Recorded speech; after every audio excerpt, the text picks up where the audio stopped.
Ora, muito bom dia, ora, muito boa tarde, ora, muito boa noite, caros amigos e amigas deste mundo que mais parece um circo mesmo não sendo. Como vocês sabem, em princípio este vídeo vai se chamar Terceira Mensagem para a Comunidade Muçulmana de Portugal. Já existem a primeira e a segunda mensagem.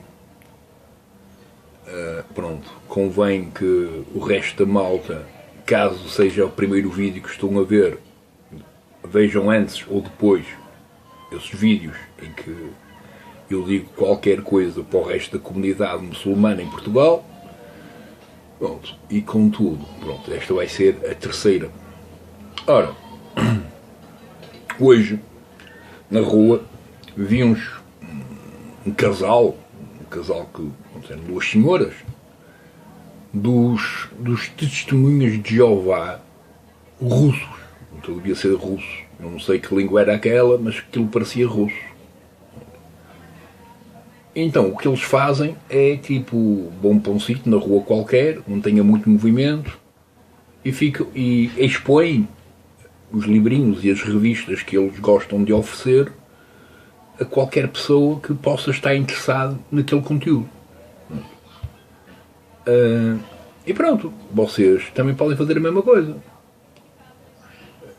Pronto.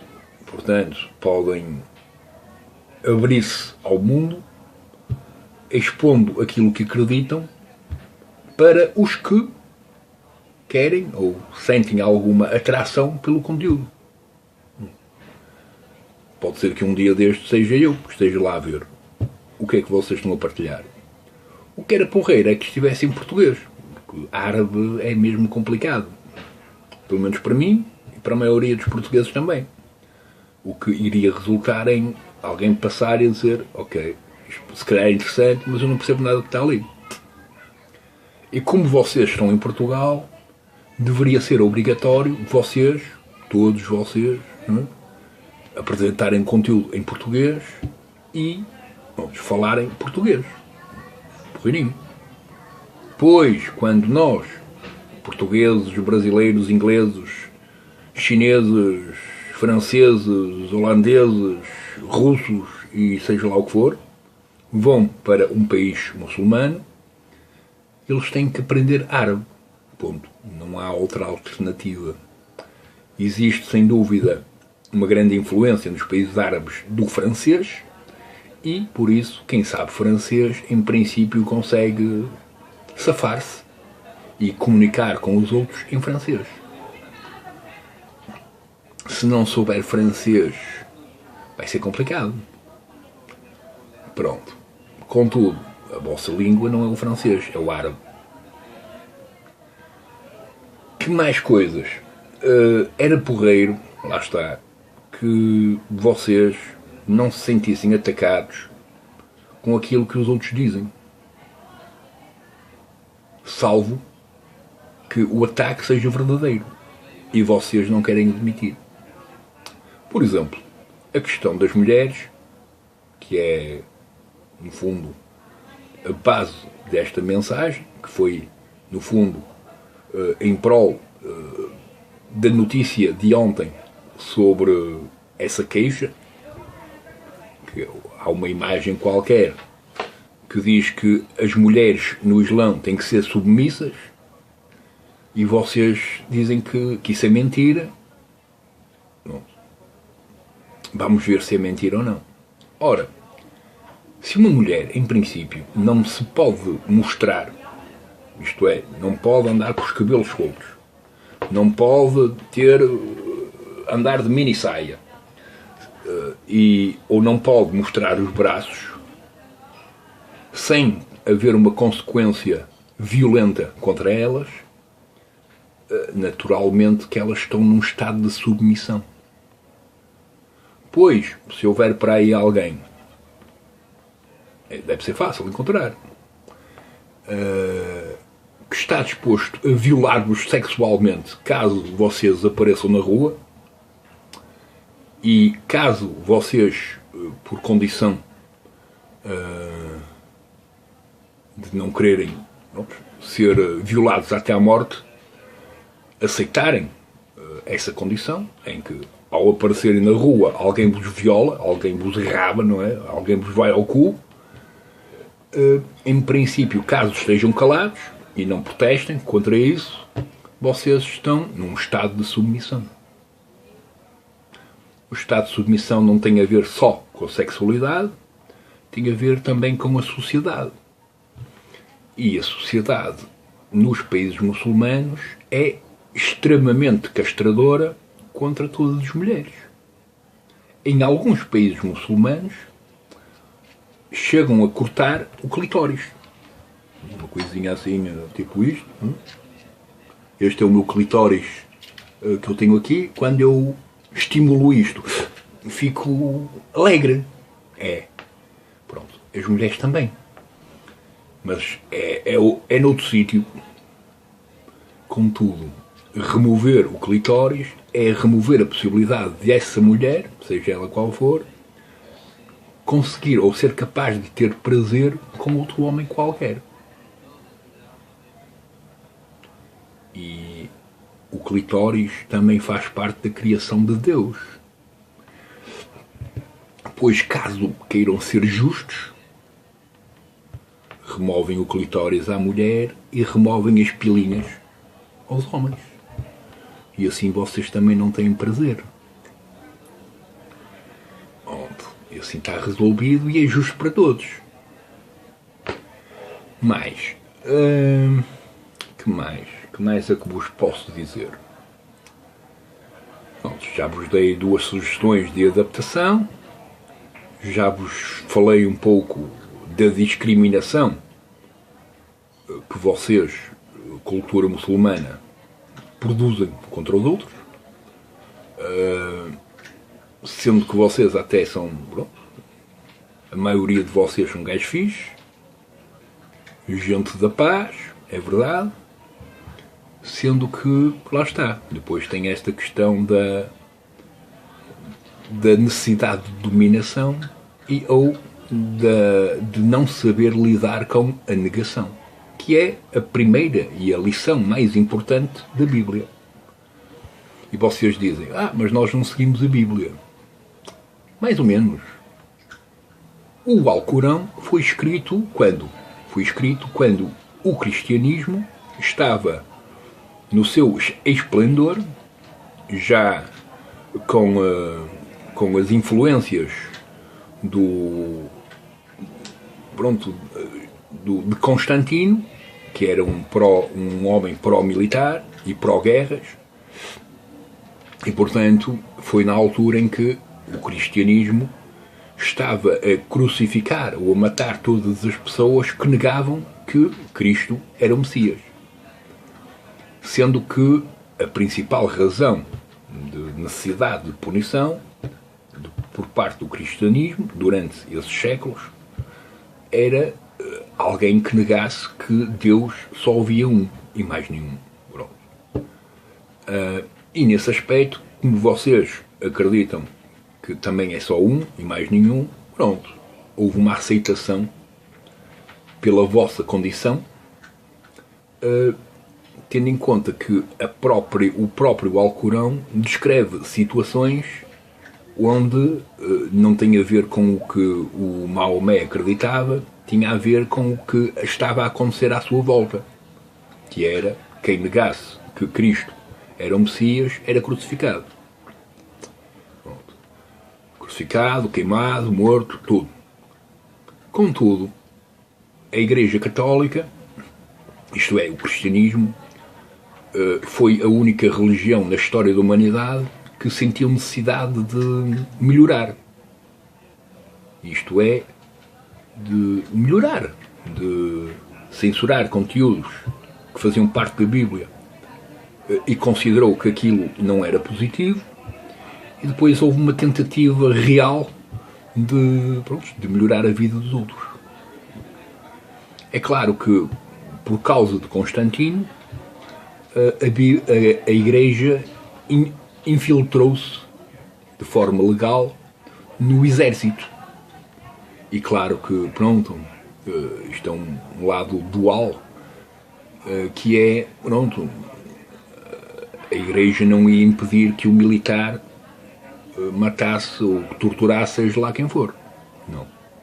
Eles simplesmente iam oferecer o conteúdo da Bíblia a quem já não poderia sair em liberdade. Portanto, sabia que mais cedo ou mais tarde ia ser morto. E em prol dessa morte inevitável, a Igreja ia oferecer a palavra do Senhor, oferecendo a ilusão de que depois da morte haveria uma continuidade. No Islão, isto é, na parte muçulmana, também existiu essa ideia de que depois da morte haveria um banquete de coisas boas para quem fizesse coisas brutais na realidade em prol, sabe-se lá de quê. E isso resultou em pessoas a fazerem coisas altamente violentas, pois acreditavam que depois da morte haveria algo de bom. Na verdade, depois da morte não há nada. Contudo, até na perspectiva de que haveriam 27 virgens no céu, à espera do gajo que se mata em prol, sabe-se lá de quê. Como vocês poderão calcular, agora aquilo lá no céu, caso exista, não é? Deve ser milhares de muçulmanos a olhar para 27 virgens, o que resultará numa guerra interna entre eles, para ver quem é que vai ficar com elas. O que é engraçado, não? Pronto. Como podem ver, há coisas que são ridículas e que devem ser questionadas, devem ser postas em causa, principalmente quando são questões em que estão a usar uma exaltação da ilusão que é impossível atingir, que é Deus. Ninguém pode atingir Deus. Deus poderá escolher um gajo no meio da história toda, ou vários. No fundo, o que se veio a comprovar é que lá o Deus, que é uma função, nada mais, não tem corpo, não tem nada, é simplesmente uma função de informação, poderá escolher alguém para ser uma espécie de alguém que fala para o resto da humanidade sobre consciência, nada mais. O Cristo, em princípio, não teve a matar milhões, por isso, pronto, ele não fez mal a ninguém.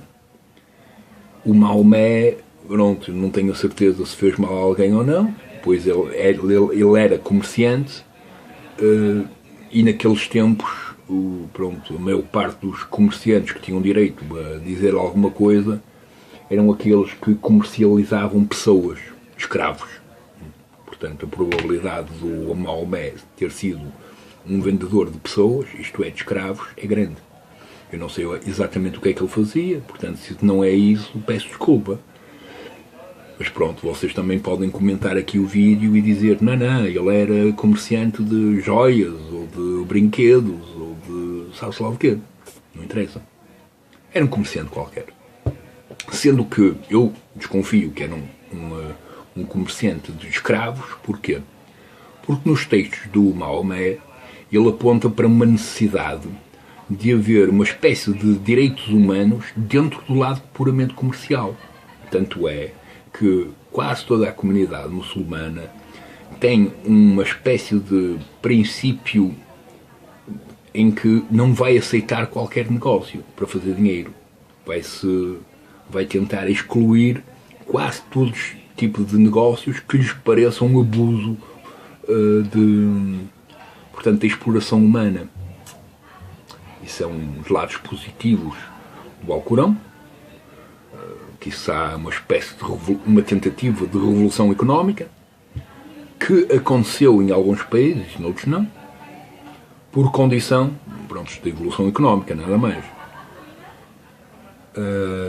Pronto.